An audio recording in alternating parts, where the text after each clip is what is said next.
Halo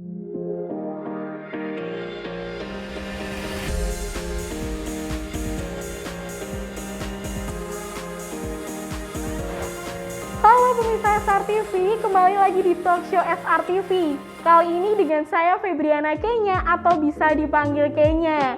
Gimana nih kabar pemirsa SR TV semua? Semoga selalu sehat dan happy terus ya. Jangan lupa untuk patuhi protokol kesehatan dimanapun kalian berada. Terlebih kan kuliah udah mulai offline nih, jadi harus stay safe and healthy terus ya. Waduh, gak sabar banget nih sama topik talk show yang akan kita bawakan pada hari ini. Jadi, topik talk show yang akan kita bawakan pada hari ini akan membahas tentang dunia metaverse dan masa depan generasi muda. Topik ini akan mengajak kita untuk mengetahui apa sih dunia metaverse itu dan pengaruhnya bagi masa depan generasi muda. Topik ini juga cocok banget buat kalian yang memang tertarik dengan dunia metaverse. Tanpa berlama-lama, langsung saja kita sambut narasumber kita kali ini yang merupakan CTO Dreamlight, yaitu Bapak Heru Tanaya. Selamat pagi Pak Heru. Pagi. Ini saya enaknya manggilnya apa nih, Bapak atau Kak atau? Oh silakan. Oh, silakan. Terserah. Boleh. Gimana Bapak, kabarnya? Baik, puji Tuhan, luar biasa, sehat-sehat. Puji Tuhan kalau kabarnya sehat. Sebelumnya saya ingin mengucapkan terima kasih kepada Pak Heru karena telah berkenan menghampiri kita, menyempatkan waktunya untuk bertemu saya dan pemirsa SR TV juga tentunya. Oke, mungkin kita bisa langsung berbincang-bincang untuk masuk ke topik ya Pak ya? Boleh? Yuk, mari. Oke, pertama-tama saya ingin bertanya sih Pak, sebenarnya dunia metaverse itu apa ya? Oke. Asik ini ya. Karena sebenarnya metaverse itu kan sudah lama, tapi hype-nya itu terdengar setahun belakangan. Jadi kalau dimulai dari Mark Zuckerberg ya, Juli 2021 itu yang ngumumin bahwa Facebook ganti jadi Meta begitu untuk perusahaan induknya. Nah, sebenarnya begini, sebelum saya jawab ada sejarahnya dulu. Metaverse itu sebenarnya sudah lama banget dikenalkan. Itu dari komik science fiction begitu, novel atau apa ya, saya lupa itu. Tahun 92 bisa di googling aja ya. Itu kemudian tahun 2011 yang sudah difilmkan juga itu ada Ready Player One. Mungkin sudah ada yang lihat ya. Ready Player One. Itu yang mendekati sekali apa itu metaverse. Nah, kemudian saya jawab, gini, metaverse itu sebenarnya tidak ada, kalau menurut saya ya, itu seperti kepanjangan dari media sosial yang sekarang ada, pembaruan bukan kepanjangan. Ya. Jadi kalau bisa dibahasakan begini, first itu kan universe, semesta, meta itu beyond begitu ya, yang kita tidak ada itu kan masih beyond, itu mereka pegang namanya metaverse. Nah, alam yang tidak bisa kita pegang ini dibuat secara 3D begitu, sehingga menyerupai dengan apa yang kita rasakan sekarang, dibawa masuk ke dalam alam virtual begitu. Nah, itu metaverse. Gampangnya lagi begini, pernah Zoom kan, kuliah kan? Iya, pernah. Pandemi pakai Zoom gitu ya, Google Meet ya, gitu. Itu kan kita kayak lihat 2D saja tuh, dosen kita gitu, halo gini gimana tugasnya begitu ya. Ekspresi pun hanya 2D saja begitu, 2D saja. Kalau di metaverse hal yang seperti itu, kemudian kita bisa merasakan begitu sosok dosen kita yang kita lihat begitu, atau teman-teman kuliah kita itu yang bisa kita lihat, cuman dalam bentuk virtualnya itu masih avatar gitu ya, kayak game. Nanti mesti ada nanti dijelasin aja kayak game. Kalau kita main game gitu ya, suka main game? Saya nggak suka kebetulan. Ya, kita main PUBG gitu ya, Fortnite, itu kan kita punya avatar sendiri. Nah, itulah menjadi pralambang diri kita di sana untuk berkomunikasi. Nah, metaverse sendiri itu tuh dalam dunia ini kayak seperti manusia sebenarnya. Manusia itu terdiri dari apa? 3 hal kan? Iya. Tubuh. Loh, udah ada. Tubuh. Iya nih tubuh nih. Iya, Gitu. kulit. Iya. Macamnya. Jiwa. Jiwa. Pikiran tuh. Pikiran sih. Kemudian ada rohnya. Kalau enggak kita zombie nih. Orang yang terbaring bisa mikir, kemudian tubuhnya masih begitu, kemudian tidak melakukan apapun kan, karena rohnya tidak ada lah, tidak bisa. Sama, metaverse ya sama. Kalau komponen-komponen ada memang, sekarang ada. Tapi untuk menyatukan itu namanya metaverse. Ketika disatukan namanya metaverse. Apa itu? Satu itu AI, pasti ada. Artificial Intelligence, pasti ada di situ ya. Kita sudah mengalaminya. Chatbot gitu ya. Kalau teman-teman belanja di, boleh sebut merek nggak ini? Tadi. Enggak apa-apa ya. Misalkan di Topet begitu atau di Shopee gitu kan. Hai Kak, chat bla bla bla begitu ya. Itu kan robot tuh, bukan manusia yang ngetik 24 jam. Itu pakainya AI istilahnya gitu. Itu salah satu komponen yang harus ada. Justru sebenarnya intinya itu di situ, di AI dulu. Yang jalan di AI dulu. Yang kedua yang namanya VR. VR yang harus pakai gelas begitu, kacamata. Kemudian kita masuk ke dunia 3D kayak di iklan-iklan itu virtual reality. Jadi kita masuk ke dalam dunia virtual reality, kita masuk ke dalam dunia virtual. Yang ketiga itu AR, augmented reality, jadi bahasa Indonesianya apa ya itu, realitas berimbuh. Angel ya. Kenapa berimbuh? Jadi dalam realita ini ada barang yang ditambahkan gitu ya. Misalkan di depan kita ini ada kamera, ketika itu kamera kita pindai begitu, ternyata di atas kamera itu ada lampu begitu yang melayang-layang. Kalau kasat mata tidak bisa lihat, tapi dengan gadget begitu kita pindai, di situ kita bisa lihat. Artinya kebalik, yang tadi VR itu kita masuk ke virtual, kalau AR dibalik. Dari yang virtual bisa kita lihat secara di dunia nyata ini. Atau virtual yang masuk ke dunia kita. Ya, makanya berimbuh tadi ya, Iya. berimbuh ditambahkan begitu. Realita yang ditambahkan. Nah, itu terdiri dari 3 itu.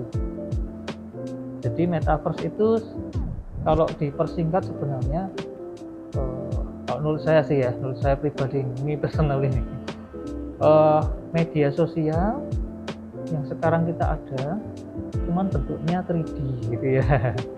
Media sosial kan kita bisa jual beli, bisa menyapa teman, begitu ya, bisa memunculkan entertain game gitu kan bisa. Nah, cuman kan itu bukan dalam alam 3D. Ada kursi yang kita dudukin begini, saya lihat Anda pakai masker, tidak bisa toh, kalau Facebook tidak bisa, hanya tulisan atau gambar saja. Nah itu singkatnya seperti itu. Kita sudah mengalaminya sih sebenarnya, cuman nanti ditambahkan seperti kita masuk ke alam 3D-nya bagaimana, semesta yang beyond itu akan kita rasakan gitu. Oke, baik. Berarti secara langsung metaverse ini adalah media sosial yang melakukan secara 3D dan mengajak kita untuk masuk ke dunia itu ya Pak? Ya, Bisa dibilang seperti itu ya? sederhananya Iya. menurut saya seperti itu. Baik, untuk selanjutnya, untuk cara kerja dari metaverse ini seperti apa? Balik lagi yang tadi Iya, dong. yang balik tadi. Kalau yang tadi. kita medsos begitu kan, bagaimana kita menggunakan medsos? Satu, ya kita sign up dulu. Selanjutnya kan sign in begitu. Kita sign up dulu. kita sign up dulu, kemudian daftar, masuk ke dalam komunitas tersebut. Misalkan kalau Twitter ya kita masuk dalam komunitas Twitter, nggak bisa lintas ke Facebook gitu. Semua teman-teman kita ya nge-tweet kemudian IG ya sama, Facebook yang sama, kita ya sama, kita sebut itu community. Metaverse secara kerjanya kurang lebih sama. Baik Pak, berarti melanjutkan yang tadi bisa disimpulkan bahwa cara kerjanya itu hampir sama dengan media sosial, hanya saja membutuhkan beberapa perangkat di dalamnya. Oke, untuk kegiatannya kan tadi juga sudah dijelaskan nih, sempat dijelaskan sedikit sama Bapaknya bahwa seperti game juga bisa, terus habis itu sekolah-sekolah. Nah, mungkin ada kegiatan lain nggak Pak yang bisa dilakukan juga? Oke, sangat banyak sebenarnya, karena kan ini alam tiruan dari dunia nyata dibawa ke dunia virtual gitu ya. Pastinya semua apa yang kita lakukan di dunia nyata ditirukan, termasuk aktivitas kita ditirukan di dalamnya. Belajar mengajar bisa gitu ya, game sudah kita lakukan bahkan gitu. Jual beli itu seolah-olah kita seperti di dalam game aja. Jadi kita beli mobil gitu ya, Ferrari yang kuning dong gitu, tapi itu ada beneran gitu. Nanti di dunia nyata kita bisa dapetin beneran, meskipun di dunia metaverse kelihatannya cuman avatarnya cuman mobilnya kotak begitu, warnanya kuning, tapi beneran ada di dunia nyata. Selain itu juga bagaimana kita bekerja juga bisa. Tadi kan ada yang kita masuk ke virtual, ada virtual yang masuk ke realita ya. Nah itu Microsoft sudah melakukan. Jadi mereka itu buat perangkat AR supaya kita ini bekerja, misalkan dengan pekerjaan yang berbahaya gitu ya, ada mesin yang harus kita bongkar, tapi keadaannya saya di sini nih di Semarang, kemudian satu teknisi lagi ada di Singapura misalkan, loh gimana nggak bisa, ya udah lewat metaverse itu kemudian kita lihat AR-nya, kemudian kerusakan mesin itu kita pecahkan bersama, mirip-mirip Iron Man lah gitu. Iron Man ya, nah lihat tuh Iron Man bikin armornya begitu. Microsoft sudah ke arah situ. Jadi pekerjaan untuk reparasi pun bisa dilakukan. Jadi bisa dibilang hampir sama dengan kegiatan yang kita lakukan ya. Betul. Tapi belum ada loh ya, kita makan bareng kemudian muncul. Itu ya belum sih, itu belum. Oke, tadi kan saya juga sempat mendengar bahwa ada perangkat itu mungkin masuk ke alat atau fasilitas, atau beda lagi alat dan fasilitas yang dibutuhkan? Ya, sederhananya begini. Balik lagi ke tiga hal tadi. Ketika VR, AR, AI. AI, semua yang di gadget kita ini nyaris semua sudah pakai AI. Ya. Chatbot ada, artinya apa? Artinya pakai perangkat handphone pun bisa, smartphone. Kemudian, berarti kan saya harus melihat, kalau tadi bicara tentang mesin tadi ya, kerusakannya bagaimana, butuh layar yang agak gede gitu. Agak gede dari ini apa? Tab, tab ini bisa juga. PC ya bisa, tapi kan nggak mobile banget lah PC gitu ya. Laptop bisa. Di atasnya lagi apa namanya, ada VR set, VR kit. Jadi terdiri dari apa yang kayak di Ready Player One itu gitu ya. Terus kalau haptic glove belum sampai sih. Kemudian kita pakai dua tongkat gitu aja ya, untuk sebagai controller, fungsinya gantiin fungsi tangan kita. Biasa alat-alat itu yang diperlukan, tapi dengan cara sederhana pun, misalkan kita hanya pakai smartphone pun ya bisa, cuman kan nuansa kita masuk di dalamnya jadi terkurangi karena dari 3 komponen terkurangi 1 gitu. Tapi bisa enggak? Oh bisa, memang bisa. Yang penting itu secara sistem bisa jalan dulu. Nantinya kalau yang VR set itu atau VR glass itu sudah cukup murah, wah itu pasti akan seperti fenomena handphone yang sekarang gitu. Anak kecil aja punya handphone gitu ya, itu sama. Semua orang punya VR set gitu. Iya, iya. Berarti untuk fasilitasnya atau alatnya menggunakannya itu nggak harus ditunjang dengan ketiga-tiganya.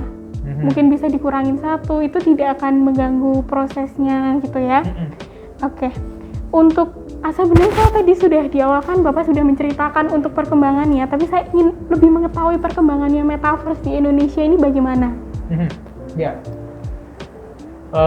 menarik sih, karena gini, ini kan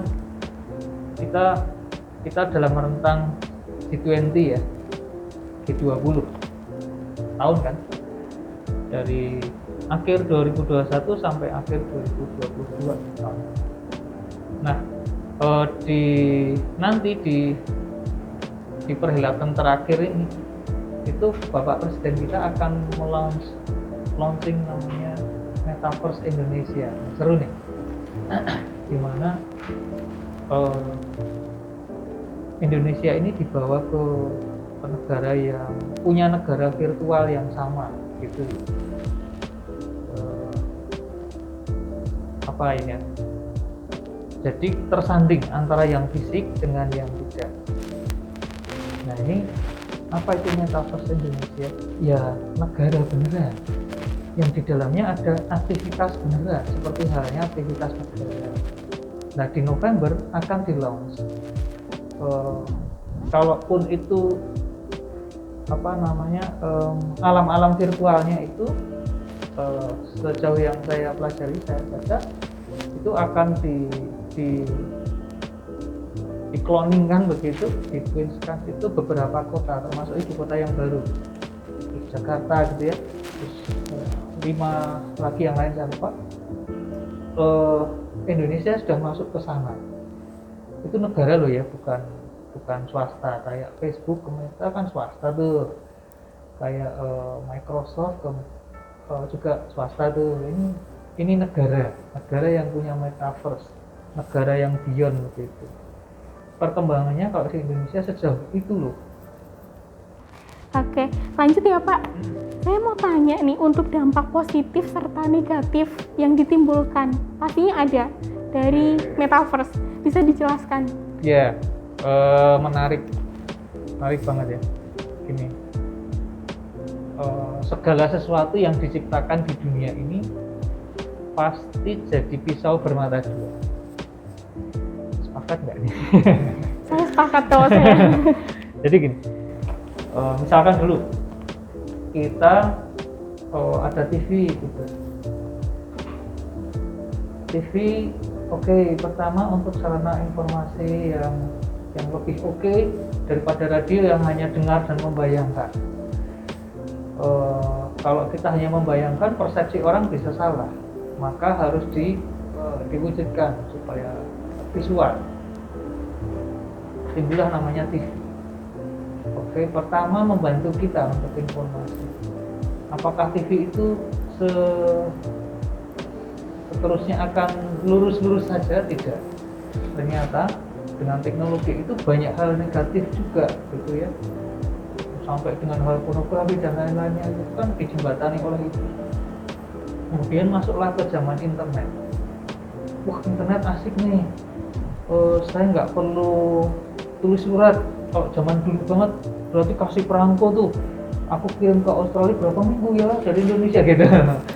Ini email nggak ada sekian second bisa sudah diterima di sana. Apakah itu terus-terusan menjadi hal yang positif? Oh enggak. Banyak hal termasuk kejahatan gitu ya, carding gitu dilakukan di sana gitu. Sama ini, metaverse juga sama. Nah sekarang positifnya sudah saya sebutkan tadi ya, kita bisa lebih beyond begitu. dengan kemudahan-kemudahan yang bisa kita dapatkan di Metaverse. Mau ngurusin ya bisa kalau itu ada Metaverse sendiri ya. Beli ya bisa begitu, main game, hangout bareng meskipun kopinya virtual gitu ya, kita pakai mana kopinya virtual tapi yang penting kan kita hangout bareng ini bisa ngobrol nih, seru nih, oh ya ke mana, tapi padahal itu hanya di alam virtual.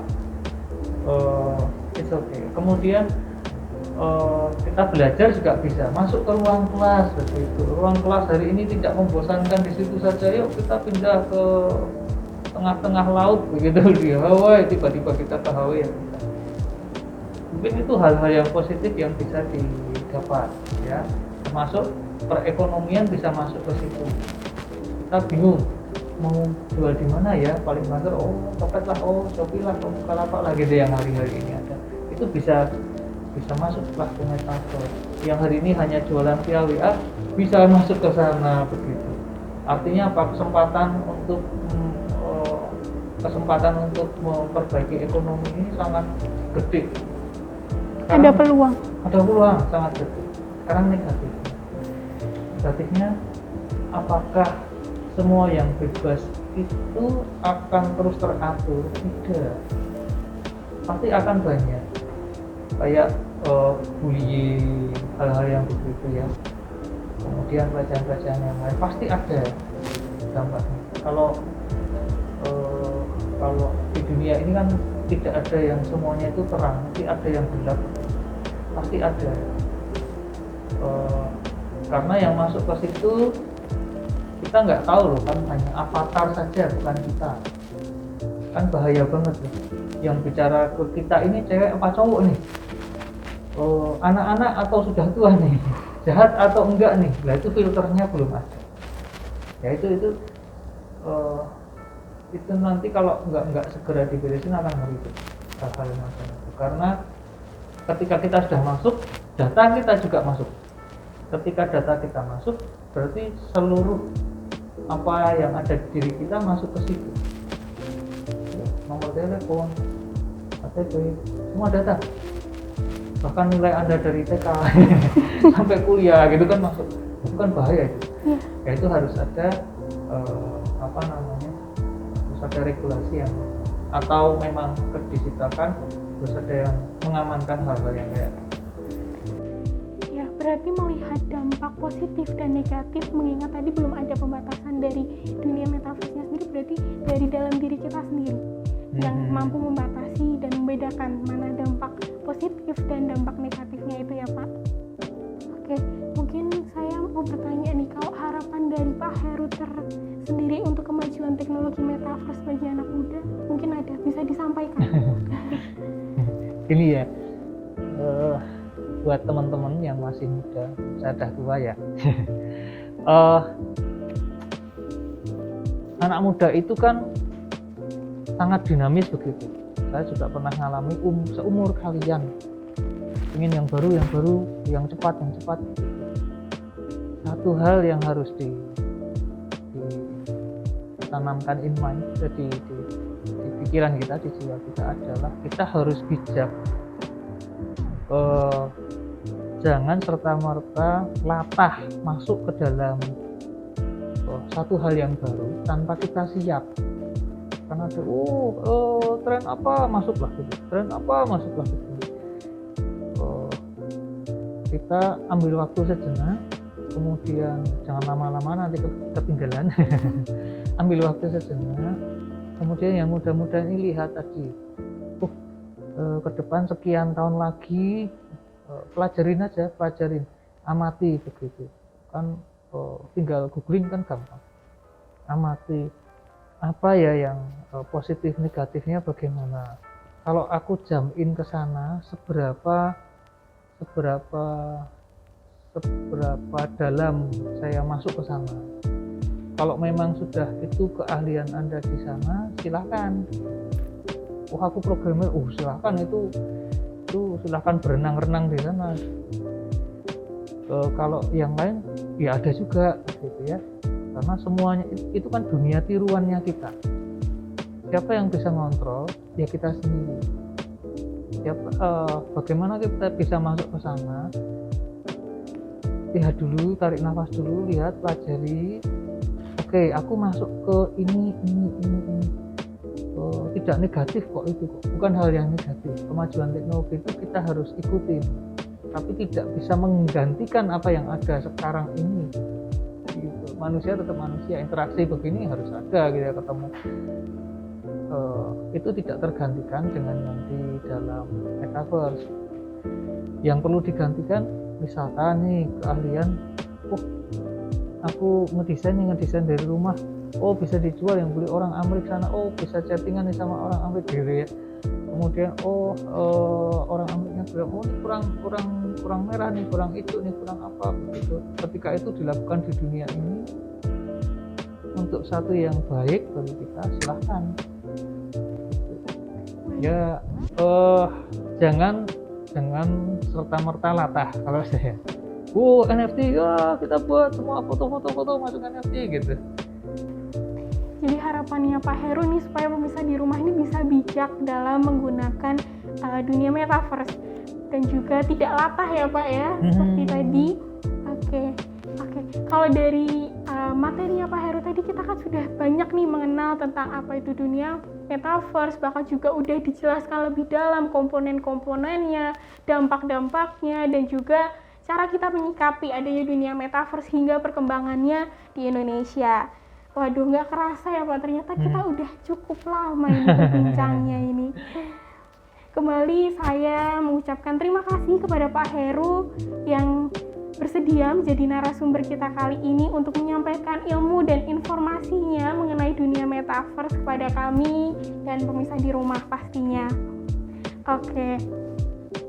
So, biar teman-teman gak ketinggalan informasi atau kegiatan menarik lainnya, pastikan teman-teman sudah subscribe YouTube Supra TV, nyalakan loncengnya, dan jangan lupa untuk klik like, komen, dan share ke teman-teman kalian semua.